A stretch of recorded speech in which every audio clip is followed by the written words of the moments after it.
సిరిసిల్ల నేతనకు అంతర్జాతీయ ఖ్యాతి ఉంది. కష్టాలెన్ని ఉన్నా వాటిని ఓర్చి వృత్తిలో వినూత్నంగా వెళ్లడం ఇక్కడి నేతనకు మాత్రమే చెల్లు. ప్రస్తుతం మరో అద్భుతం సాధించారు. దబ్బనంలో పట్టే చీర నేసి వా అనిపించారు విజయ్ సోదరులు.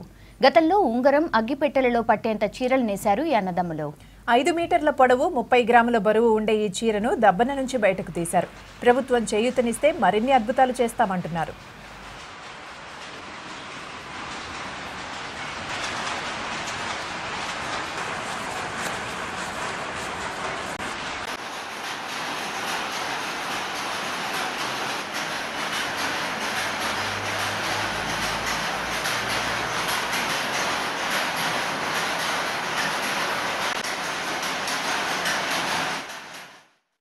అగ్గిపెట్టెలో పట్టే చీరనే కాకుండా చిన్న అగ్గిపెట్టెలో పట్టే షాలను తయారు చేయడం జరిగింది.